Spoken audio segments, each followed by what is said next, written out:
Hello finance people, నేను మీ CM Manjunath. So మన stock market series of వీడియోలో సెకండ్ వీడియోకి వచ్చేసామండి. సో ఫస్ట్ వీడియోలో కాన్సెప్ట్స్, టాపిక్స్ మీకు అన్ని క్లియర్గా నేను ఎక్స్ప్లెయిన్ చేశానని అనుకుంటున్నాను. స్టిల్ మీకు ఇంకేమైనా డౌట్స్ ఉన్నా సరే కామెంట్ సెక్షన్లో పెట్టండి, నేను క్లారిఫై చేయడానికి ట్రై చేస్తాను. సో ఈ series of videos new investors కానీ లేకపోతే నాలెడ్జ్ పెంచుకోవాలనుకున్న వాళ్ళందరికీ యూజ్ అవుతుందని అనుకుంటున్నాను. సో ఆ హోప్ తోటే మనం సెకండ్ వీడియో కూడా కంటిన్యూ చేద్దాం. సో ఈ వీడియోలో మనం టచ్ చేయబోయే కాన్సెప్ట్స్ ఏంటో ఒకసారి చూద్దాం.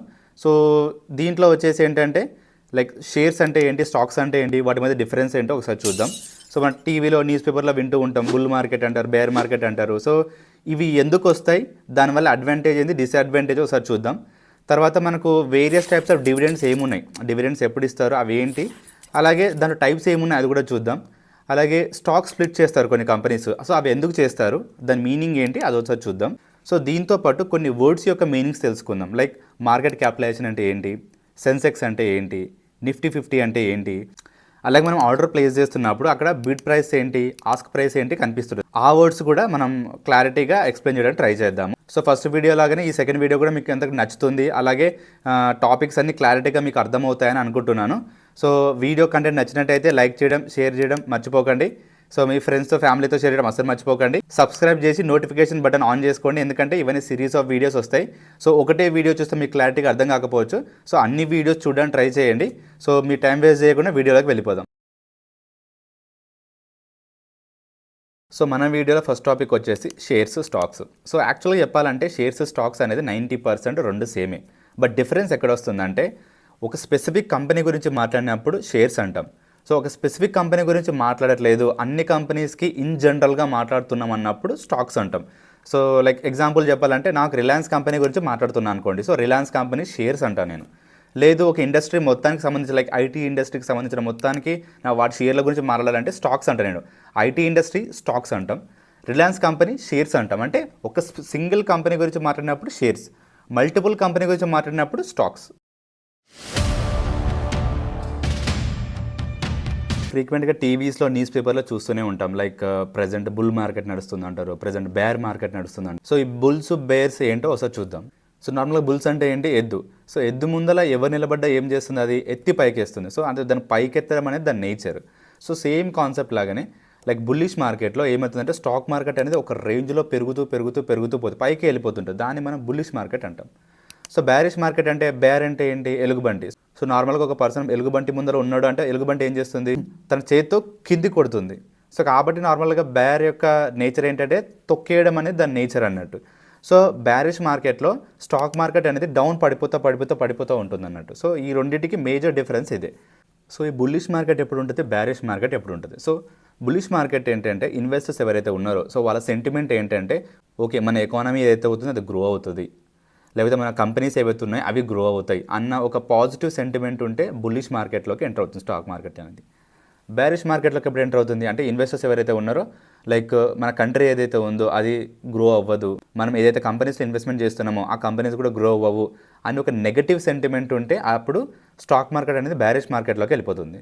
సో దీనికి బెస్ట్ ఎగ్జాంపుల్ చెప్పాలంటే COVID-19. So once COVID-19 start అయినప్పుడు మన ఇండియానే కాదు, all over global stock markets అన్నిటి కూడా పడిపోవడం స్టార్ట్ అయింది. ఎందుకంటే ఇన్వెస్టర్స్ అనేవాళ్ళు ఏమనుకున్నారు, ఇదొక abnormal situation, so countries recover అవుతాయో తెలీదు, ఎకానమీ మళ్ళీ రీడెవలప్ అవుతుంది అనే నమ్మకం లేదు. సో ఆ టైంలో ఏం చేశారంటే అందరు విత్డ్రా చేయడం స్టార్ట్ చేశారు. వాళ్ళకి ఆ ఫెయిత్ లేదు, ఆ కాన్ఫిడెన్స్ లేదు, ఆ పాజిటివ్ సెంటిమెంట్ లేదు. సో కాబట్టి కోవిడ్-19 టైంలో ఆల్ ఓవర్ వరల్డ్లో అన్ని స్టాక్ మార్కెట్స్ పడిపోయాయి. అంటే అన్ని స్టాక్ మార్కెట్స్ కూడా బేరిష్లోనే ఉన్నాయి, ఎందుకంటే పాజిటివ్ సెంటిమెంట్ లేదు, అందరికి నెగిటివ్ సెంటిమెంటే ఉంది.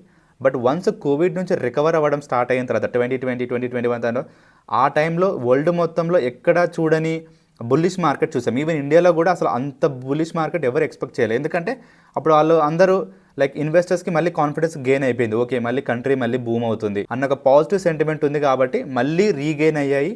మళ్ళీ అసలు ఎక్కడ చూడని బుల్లిష్ మార్కెట్ చూసాం మనం. సో ఎప్పుడైనా సరే పాజిటివ్ సెంటిమెంట్ ఉంటే బుల్లిష్ మార్కెట్ వస్తుంది, నెగిటివ్ సెంటిమెంట్ ఉంటే బేరిష్ మార్కెట్ వస్తుంది. బట్ ఎప్పుడైనా సరే సింపుల్ ఫండా ఏంటంటే, బేరిష్ మార్కెట్లోకి ఎంటర్ అయిన ఏ స్టాక్ మార్కెట్ అయినా సరే మళ్ళీ బుల్లిష్లోకి వెళ్ళిపోతుంది. ఇది ప్రపంచం మొత్తంలో గ్లోబల్ లెవెల్లో యాక్సెప్ట్ చేసిన థింగ్. సో ఏ స్టాక్ మార్కెట్ కూడా కాన్స్టెంట్గా బుల్లిష్లో ఉండదు, ఏ స్టాక్ మార్కెట్ కూడా కాన్స్టెంట్గా బేరిష్లో ఉండదు. సో బుల్లిష్, బేరిష్ అనేవి రెండు కామన్ థింగ్సే, దాన్ని అబ్నార్మల్ చేసి చూడాల్సిన అవసరం లేదు. అండ్ మనందరికీ తెలిసిన కామన్ లైక్ ఫ్యాక్ట్ ఏంటంటే బుల్లిష్ మార్కెట్లో ప్రతి ఒక్కరు ప్రాఫిట్స్ గెయిన్ అవుతాయి. మరి బ్యారిష్ మార్కెట్లో అందరికీ లాస్ అవుతుందా? కాదు. సో ఇది మిస్కన్సెప్షన్ మాత్రమే. సో బుల్లిష్ మార్కెట్లో ఎలాగైతే ప్రాఫిట్స్ ఉంటాయో బ్యారిష్ మార్కెట్లో కూడా ప్రాఫిట్స్ ఉంటాయి. సో దానికి షార్ట్ సెల్లింగ్ అనే కాన్సెప్ట్ ఉంది. లేకపోతే ఎవరైతే నిజంగా లైక్ మార్కెట్ పడిపోవాలని అనుకునే వాళ్ళు కొందరు ఉంటారు. సో లైక్ ఒక కాయిన్కి 2 సైడ్స్ ఉన్నట్టే. సో ప్రతిదానికి కూడా లైక్ బులిష్ మార్కెట్లో ప్రాఫిట్స్ లాసెస్ ఉంటాయి, అలాగే బ్యారిష్ మార్కెట్లో కూడా లాసెస్ గెయిన్స్ కూడా ఉంటాయి. సో మన వీడియోలో నెక్స్ట్ టాపిక్ వచ్చేసి డివిడెండ్స్. డివిడెండ్స్ అంటే సింపుల్గా చెప్పాలంటే share of profits in the company అని చెప్పాలి. సో ఒక ఎక్స్ అనే కంపెనీ మంచిగా పర్ఫామ్ చేస్తుంది, దాని దగ్గర మంచి సర్ప్లస్ ఫండ్స్ ఉన్నాయి, పాజిటివ్ ప్రాఫిట్స్ ఉన్నాయి అనుకోండి. సో షేర్ హోల్డర్స్ ఎవరైతే ఉన్నారో, మనం ఓనర్స్ కాబట్టి, ఓనర్సా అని మీరు క్వశ్చన్ మార్క్ వేయకండి. ఎందుకంటే మనం ఫస్ట్ వీడియోలో మాట్లాడుకున్నాం కదా, మనం ఒక కంపెనీలో షేర్స్ కొంటున్నాము అంటే మనం ఆ కంపెనీకి సమ్ ప్రపోర్షన్లో ఓనర్సే. అది ఎంత ప్రపోర్షన్ అని అవ్వని, 50% అవ్వని, లేకపోతే 0.0001% అవ్వని, బట్ స్టిల్ మనం ఓనర్స్ ఆ కంపెనీకి. కాబట్టి కంపెనీ మంచిగా పర్ఫామ్ చేస్తుంది అనుకోండి, ఆ ప్రాఫిట్స్లో షేర్ లాగా మనకు డివిడెండ్స్ ఇస్తుంది. డివిడెండ్స్ అనే 2 టైప్స్ ఉంటాయి, స్టాక్ డివిడెండ్స్, క్యాష్ డివిడెండ్స్. ఈ టైప్స్ ఆఫ్ డివిడెండ్స్ గురించి మళ్ళీ మనం కొంచెం డెప్త్గా మాట్లాడుకుందాం. సో దానికంటే ముందు డివిడెండ్స్ ఎలా డిక్లేర్ చేస్తారు, ఎవరు డిక్లేర్ చేస్తారో కొంచెం నేర్చుకుందాం. కంపెనీకి మనం ఓనర్సే, బట్ మనం కంపెనీలో కూర్చొని డైలీ అది ఎంత సేల్ చేయాలి, ఎంత పర్చేస్ చేయాలని మనం డెసిషన్ మేకింగ్ చేయము. సో మన తరపున, అంటే అందరు షేర్ హోల్డర్స్ తరపున బోర్డ్ ఆఫ్ డైరెక్టర్స్ని మనం ఎన్నుకుంటాం. So company annual general meeting పెడుతుంది ప్రతి సంవత్సరం. సో ప్రతి 5 ఇయర్స్కి ఒకసారి మన బోర్డ్ ఆఫ్ డైరెక్టర్స్ని ఎన్నుకుంటాం. వాళ్ళ టర్న్యూర్ వచ్చేసి 5 ఇయర్స్ ఉంటుంది. సో ప్రతి 5 ఇయర్స్కి ఒకసారి కొత్త బోర్డ్ ఆఫ్ డైరెక్టర్స్ని మనం ఎన్నుకుంటాం. అయితే కంటిన్యూ అయినా చేస్తాం వాళ్ళని, లేకపోతే కొత్త వాళ్ళని ఎన్నుకుంటాం. ఇది ఒక ప్రాసెస్ నడుస్తుంది, ఏజీఎం కాన్సెప్ట్. సో మన షేర్ హోల్డర్స్ అందరి తరపున బోర్డ్ ఆఫ్ డైరెక్టర్స్ని మనం అపాయింట్ చేస్తాం. సో వీళ్ళు day to day activities, company ఎట్లా ఇన్వెస్ట్మెంట్ చేయాలి, ఎంత సేల్స్ చేయాలి, ఎంత పర్చేస్ చేయాలి, సో ఎంత కాస్ట్ తగ్గించుకోవాలి, సో ఇదంతా డెసిషన్ మేకింగ్ అంతా బోర్డ్ ఆఫ్ డైరెక్టర్స్ చేతిలో ఉంటుంది. Same at the end of the year, so company financials మొత్తం తీసుకొని, సో మన కంపెనీ సిచ్యువేషన్ ఏంటి, లైక్ పాజిటివ్ ప్రాఫిట్స్లో ఉందా, లైక్ లాసెస్లో ఉందా, ఇదంతా వాళ్ళు అనలైజ్ చేసి, ఓకే కంపెనీకి లైక్ మంచి ప్రాఫిట్స్ ఉన్నాయి, సో మనం షేర్ హోల్డర్స్కి కొంచెం పంచొచ్చు అన్న పాయింట్లో వాళ్ళు డెసిజన్ తీసుకున్నప్పుడు, లైక్ అయితే స్టాక్ డివిడెండ్స్ కన్నా వెళ్ళొచ్చు, లేకపోతే క్యాష్ డివిడెండ్స్ అన్నీ ఇవ్వచ్చు. అది purely board of directors decide చేసే ఒక యాక్టివిటీ. సో మీరు అడగచ్చు, ప్రాఫిట్లో ఉన్న ప్రతి కంపెనీ కూడా డివిడెండ్స్ ఇష్యూ చేస్తుందా అంటే, ఇది purely depends on company decision అన్నట్టు. ఎందుకంటే బోర్డ్ ఆఫ్ డైరెక్టర్స్ వాళ్ళు ఏమనుకున్నారంటే, ఈ ప్రాఫిట్స్ని షేర్ హోల్డర్స్కి పంచకుండా మనం అలాగే పెట్టి ఏదైనా లైక్ కొత్త ప్రాజెక్ట్లోకి మనం వెళ్ళొచ్చు, లేకపోతే కొత్తగా కంపెనీని ఎక్స్పాన్షన్ చేయొచ్చు అని డెసిషన్ తీసుకున్నారనుకోండి, అప్పుడు నో నీడ్ ఆఫ్ డివిడెండ్స్. ఇది మనం ఓనర్స్ కాబట్టి, సో ఖచ్చితంగా మనకు షేర్ రావాలని ఏం లేదు. ఎందుకంటే కంపెనీ గ్రో అవ్వడమే మెయిన్ ఎజెండా. అది మనం యాజ్ అ షేర్ హోల్డర్ మన ఎజెండా అయినా సరే, బోర్డ్ ఆఫ్ డైరెక్టర్స్ ఎవరైతే ఉన్నారో వాళ్ళ ఎజెండా అయినా సరే, ఒకటే ఏంటంటే కంపెనీ గ్రో అవ్వాలి. కంపెనీ గ్రో అయిందంటే ఆటోమేటిక్గా మీకు ఈ రోజే డివిడెండ్ రావాలని లేదు కదా. సో కంపెనీ మంచి గ్రో అయింది అనుకోండి, షేర్ ప్రైస్ పెరుగుతుంది, సో ఆటోమేటిక్గా మీకు అక్కడ కూడా రిఫ్లెక్ట్ అవుతుంది ఆ డివిడెండ్ లైక్ పోర్షన్ అయితే ఉందో. సో మనకి టైప్స్ ఆఫ్ డివిడెండ్స్లో ఏముందంటే cash dividend, stock dividend. Cash dividend అంటే ఏంటి, వాళ్ళు డైరెక్ట్ పర్ షేర్ ఇంత అమౌంట్ అని ఫిక్స్ చేస్తారు. లైక్ సపోజ్ ఒక షేర్కి 10 రూపీస్ అని ఫిక్స్ అయ్యారనుకోండి, మీ దగ్గర ఎన్ని షేర్స్ ఉంటే అన్ని షేర్స్ ఇంటూ 10 రూపీస్ మీ అకౌంట్లో డైరెక్ట్ పడిపోతాయి. ఇది క్యాష్ డివిడెండ్. సో దీంట్లో పెద్ద కన్ఫ్యూషన్ ఏం లేదు. స్టాక్ డివిడెండ్లో కూడా మళ్ళీ 2 టైప్స్. అంటే మన క్యాష్ ఇవ్వరు, స్టాక్స్ ఇస్తారు. షేర్స్ కూడా ఎలా ఇస్తారంటే, లైక్ సపోజ్ పర్ షేర్ బయట మనకు ఆల్రెడీ 120 రూపీస్కి ట్రేడ్ అవుతుంది అనుకోండి, మీకు 60 రూపీస్కే ఇవ్వచ్చు ఒక షేర్. సో కాబట్టి మీకు రెడ్యూస్డ్ కాస్ట్కి ఒక షేర్ దొరుకుతుంది. లేదు అనుకుంటే, ఇంకా ప్రాఫిట్స్ ఎక్కువ ఉన్నాయి అనుకుంటే కంపెనీలో ఫ్రీగా ఇవ్వచ్చు. వాటినే బోనస్ షేర్స్ కూడా అంటారు. సపోజ్ మీ దగ్గర ఒక షేర్ ఉంది అనుకోండి, 1:1 అని చెప్పారనుకోండి, ఒక ప్రపోర్షన్ చెప్తారు వాళ్ళు. సో 1:1 అని చెప్పారనుకోండి, ఒక షేర్ ఉన్న వాళ్ళకి ఇంకో షేర్ ఫ్రీగా వస్తుంది వితౌట్ ఎనీ కాస్ట్. దాన్ని బోనస్ షేర్స్ అంటాం. లేదు అనుకుంటే షేర్ విత్ రెడ్యూస్డ్ కాస్ట్. అంటే బయట సపోజ్ 100 రూపీస్ 120 రూపీస్ నడుస్తుందంటే మీకు 60 రూపీస్కి 70 రూపీస్కి రెడ్యూస్డ్ కాస్ట్కి ఇస్తారన్నట్టు. సో ఇవి 2 types of stock dividends. So మన వీడియోలో నెక్స్ట్ టాపిక్ వచ్చేసి స్టాక్ స్ప్లిట్. ఈ స్టాక్ స్ప్లిట్ ఎందుకు చేస్తారు, దీని మీనింగ్ ఏంటో కరెక్ట్గా తెలుసుకుందాం. So first going with the word. So stock split. Stock అంటే తెలిసింది కదా షేర్. స్ప్లిట్ అంటే దేనిని సరే డివైడ్ చేయడానికి స్ప్లిట్ అంటాం. సో ఇక్కడ మనం స్టాక్ని స్ప్లిట్ చేస్తున్నాం. సో ఎందుకు చేస్తున్నాం అనేది కొంచెం డీప్ డైవ్ చేద్దాం. సో దానికంటే ముందు ఫస్ట్ వచ్చేసి ఈ స్టాక్ స్ప్లిట్ చేసేటప్పుడు మెయిన్ కంపెనీ యొక్క టార్గెట్ ఏంటి అంటే, కంపెనీ యొక్క వాల్యూ ఎఫెక్ట్ కాకూడదు, బట్ నెంబర్ ఆఫ్ షేర్స్ ఏవైతే ఉన్నాయో అవి పెరగాలి అన్న పాయింట్లో చేసేదే స్టాక్ స్ప్లిట్. దీని ఒక ఎగ్జాంపుల్ ద్వారా మనం అర్థం చేసుకుందాం. ఫర్ సపోజ్ మనకు రిలయన్స్ కంపెనీ షేర్లు నా దగ్గర ఒక 100 ఉన్నాయి. సో ఒక్కదాని షేర్ వాల్యూ 1000 రూపాయలు అనుకుందాం. సో నా దగ్గర ఎంత మొత్తం టోటల్ వాల్యూ వచ్చేసి 1,00,000 రూపాయలు ఉంది. సో 1,00,000 రూపాయల వర్త్ ఆఫ్ ఇన్వెస్ట్మెంట్ ఉంది నా దగ్గర. సో ఇప్పుడు ఏం చేసిందంటే రిలయన్స్ కంపెనీ ఏం చెప్పిందంటే 2 for 1 స్టాక్ స్ప్లిట్ చేసింది అన్నట్టు. అంటే ఒక్క షేర్ని 2 షేర్లుగా డివైడ్ చేసింది అన్నట్టు. సో దీన్ని బట్టి ఏం జరుగుతుంది, నాకు ఇంతవరకు 100 షేర్స్ ఉన్నాయి, ఇప్పుడు ఏమవుతాయి 200 షేర్స్ అవుతాయి. అప్పుడు మీరు అనొచ్చు ఇంతకుముందు నాకు 100 షేర్లు ఉన్నాయి, ఒక షేర్ ₹1000, సో ₹1,00,000. ఇప్పుడు నా దగ్గర 200 షేర్లు అయినాయి. సో దాని మీనింగ్ ఏంటి, నా దగ్గర 2,00,000 అయిపోయినట్టే ఇన్వెస్ట్మెంట్ అంటే మీరు పప్పులా కాలేసినట్టే. సో ఎలా అయితే నెంబర్ ఆఫ్ షేర్స్ మనల్ని ఎక్కువ చేస్తుందో అలాగే పర్ షేర్ ప్రైస్ని కూడా అలాగే డివైడ్ చేస్తుంది. సో కంక్లూజన్గా చెప్పాలంటే 100 షేర్లు 200 షేర్లు అవుతాయి, బట్ పర్ షేర్ వాల్యూ ₹1000 నుంచి 500కి వస్తుంది. సో ఈ ప్రాసెస్ యొక్క మెయిన్ ఎజెండా అర్థమైంది కదా. సో ఓవరాల్గా వాల్యూ ఎఫెక్ట్ కాకూడదు, మనకు నెంబర్ ఆఫ్ షేర్స్ పెరగాలి, బట్ పర్ షేర్ ప్రైస్ తగ్గాలి. అయితే మీరు అడగవచ్చు ఈ స్టాక్ స్ప్లిట్ కాన్సెప్ట్ ఎందుకు అంటే నార్మల్గా ఇంతకుముందు ₹1000 పర్ షేర్ ప్రైస్ ఉంది, దాన్ని 500 చేయడం ఎందుకు, దానివల్ల కంపెనీ రెప్యుటేషన్ పోతుంది కదా, ఇంతకుముందు ₹1000 ఉన్నప్పుడే కదా కంపెనీని మనం హై వాల్యూగా చూస్తామని అనొచ్చు మీరు. ఎస్ కరెక్టే, బట్ స్టాక్ స్ప్లిట్ చేయడం వెనుక కూడా ఒక పెద్ద కాన్సెప్ట్ ఉంది. సో ఫస్ట్ థింగ్ ఏంటంటే లిక్విడిటీని పెంచాలి. ఎందుకంటే ఇంతకుముందు పర్ షేర్ ₹1000 ఉందనుకోండి, సో చాలామంది దాన్ని అఫోర్డ్ చేయలేరు.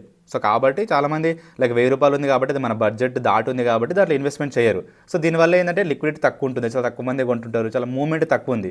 When it comes down to 500 అంటే ఇది కొంచెం బడ్జెట్లోకి వచ్చింది, సో చాలామంది ఇన్వాల్వ్ అవుతారు కాబట్టి యాక్టివిటీ లెవెల్స్ పెరిగిపోతాయి, సో లిక్విడిటీ పెరిగిపోతుంది. అలాగే కొత్త ఇన్వెస్టర్స్ కూడా వస్తారు. ఇంతకుముందు ఓల్డ్ ఇన్వెస్టర్స్ ఆల్రెడీ ఇన్వెస్ట్ చేసిన వాళ్ళే బై సెల్ చేస్తారు, బట్ ఇప్పుడు స్టాక్ ప్రైస్ తగ్గింది కాబట్టి కొత్త వాళ్ళు కూడా ఇన్వెస్ట్మెంట్ చేయడానికి స్కోప్ ఉంటుంది. అలాగే దీని యొక్క ట్రేడింగ్ యాక్టివిటీ లెవెల్స్ కూడా పెరగడం వల్ల, లిక్విడిటీ లెవెల్స్ హై ఉండడం వల్ల ఈ కంపెనీని ప్రతి ఇన్వెస్టర్ కూడా పాజిటివ్ పర్సెప్షన్తో చూస్తాడు. ఇంకోటి ఏంటంటే షేర్ ప్రైస్ ఆల్రెడీ ₹1000 ఉంది కాబట్టి వాడు ఏమనుకుంటాడంటే ఓకే ₹1000 నుంచి ఇది ₹1 ₹2 మూవ్మెంట్ అవ్వడమే చాలా ఎక్కువ, సో దీనికి ఎక్కువ గ్రోత్ లేదనుకుంటాడు. బట్ అది 500 ఉందనుకోండి, సో ఇది పెరగడానికి స్కోప్ ఎక్కువ ఉంది అన్న పాయింట్లో దాంట్లో ఇన్వెస్ట్మెంట్ చేయడానికి ట్రై చేస్తాడు. సో స్టాక్ స్ప్లిట్ వెనుక ఇంత మ్యాథమెటిక్స్, ఇంత క్యాలిక్యులేషన్ ఉంటుంది.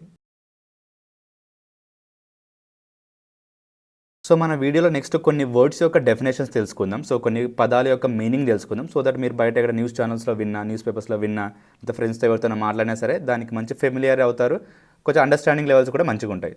సో ఫస్ట్ వర్డ్ వచ్చేసింది market capitalisation or market cap అంటాం. సో ఇది చాలా ఫ్రీక్వెంట్గా వినబడే వర్డ్ అన్నట్టు. సో దీన్ని ఎలా క్యాలిక్యులేట్ చేస్తారంటే, సో ఆ కంపెనీలో ఉన్న total number of out standing shares ఎంత ఇంటూ యాజ్ ఆన్ డేట్ దాని యొక్క మార్కెట్ ప్రైస్ ఎంత, దాన్ని ఇంటూ చేస్తే మనకు వచ్చేది మార్కెట్ క్యాపిటలైజేషన్. సో మార్కెట్ ప్రైస్ అనేది కీప్ ఆన్ చేంజింగ్ కాబట్టి ఎవ్రీ 1 అవర్కి ఎవ్రీ మినిట్ కూడా చేంజ్ అయ్యే ఛాన్సెస్ ఉన్నాయి. కాబట్టి నార్మల్గా మన మార్కెట్ క్యాప్ అనేది ఒక డే ఎండింగ్కి అంటే మార్కెట్ ఎండ్ అయిపోయిన తర్వాత దాని ఫైనల్ ప్రైస్ ఏదైతే ఉందో దాన్ని into total number of out standing shares ఆ కంపెనీలో ఎన్నైతే ఉన్నాయో వాటిని ఇంటూ చేస్తే మన ఫైనల్ మార్కెట్ క్యాప్ అనేది తెలుస్తుంది.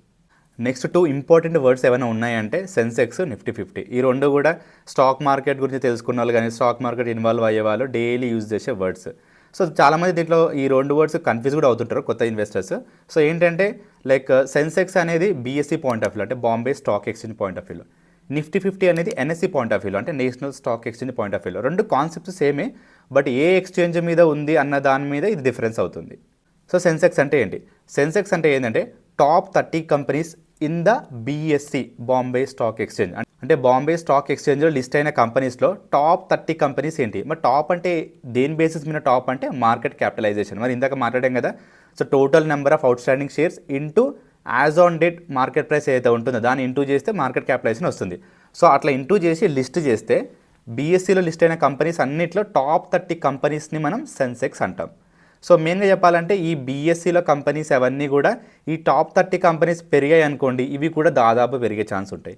ఈ టాప్ 30 కంపెనీస్ పడిపోతున్నాయి అనుకోండి, సో మిగిలినవి కూడా పడిపోయే ఛాన్సెస్ ఉన్నాయి. సో ఇది మార్కెట్ టెండెన్సీ, ఇది ఒక మార్కెట్ ఎస్టిమేషన్ అనుకోండి. నెక్స్ట్ వచ్చేసి నిఫ్టీ 50, ఇది కూడా సేమ్ కాన్సెప్టే, but NSC point of view అంటే నేషనల్ స్టాక్ ఎక్స్చేంజ్లో ఏవైతే కంపెనీస్ లిస్ట్ అయి ఉంటాయో వాటి యొక్క టాప్ 50 కంపెనీస్. సెన్సెక్స్ అనేది టాప్ 30, బట్ నిఫ్టీ 50 అనేది టాప్ 50 కంపెనీస్ అన్నట్టు. ఇది కూడా based on same market capitalisation. So ఎన్ఎస్సీలో లిస్ట్ అయిన companies same market capitalisation point of వ్యూలో లిస్ట్ చేస్తే టాప్ 50 కంపెనీస్ని నిఫ్టీ 50 అంటాం మనం. సేమ్ దీన్ని కూడా మార్కెట్ సెంటిమెంట్ సేమే, ఈ టాప్ 50 కంపెనీస్ పెరుగుతున్నాయంటే దీంట్లో ఎన్ఎస్సీలో లిస్ట్ అయిన కంపెనీస్ కూడా పెరిగే ఛాన్సెస్ ఉన్నాయి. ఇది నిఫ్టీ 50 పడిపోతుందంటే దీంట్లో లిస్ట్ అయిన కంపెనీస్ కూడా పడిపోయే ఛాన్సెస్ ఉన్నాయి. ఇది మార్కెట్ సెంటిమెంట్ మాత్రమే ఖచ్చితంగా జరుగుతుందని కాదు. సో మన డెఫినేషన్స్ పార్ట్లో ఇంకొక 2 ఇంపార్టెంట్ వర్డ్స్ ఉన్నాయంటే అది bid price, ask price. So చాలామంది ఈ వర్డ్స్ కూడా కొంచెం కన్ఫ్యూజ్ అవుతారు. సో దీన్ని కూడా మనం డీటెయిల్గా కొంచెం అనలైజ్ చేద్దాం. సో బిడ్ ప్రైస్ అంటే ఏంటంటే నేను ఎప్పుడైనా ఏదైనా స్టాక్ కొంటున్నప్పుడు నేను మ్యాక్సిమం ఎంత కొంటా అని చెప్పడానికి బిడ్ ప్రైస్ అనేది వాడతాం మనం. సో ఏదైనా స్టాక్ నేను అమ్ముతున్నాను అనుకోండి, సో ఇంతకంటే తక్కువకి నేను అమ్మను అని చెప్పడానికి యూజ్ చేసేది ఆస్క్ ప్రైస్. సో ఒక స్టాక్ని బై చేస్తున్నప్పుడు బిడ్ ప్రైస్, ఒక స్టాక్ని అమ్ముతున్నప్పుడు ఆస్క్ ప్రైస్. సో అంతేనండి, మనం సెకండ్ పార్ట్ వీడియో ఎండింగ్లోకి వచ్చేసాము. సో ఈరోజు చెప్పిన కాన్సెప్ట్స్ కూడా మీకు క్లారిటీగా అర్థమయ్యాయని అనుకుంటున్నాను.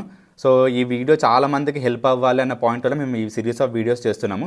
సో ఎక్కడైనా వీడియోస్ మీకు అర్థం కాకపోతే కొంచెం బ్యాక్ వెళ్ళి మళ్ళీ ఒకసారి ప్లే చేసి లైక్ అర్థం చేసుకోండి. స్టిల్ మీకు ఇంకేమైనా డౌట్స్ ఉన్నా సరే కామెంట్స్లో పెట్టండి, నేను క్లియర్ చేస్తాను ఖచ్చితంగా.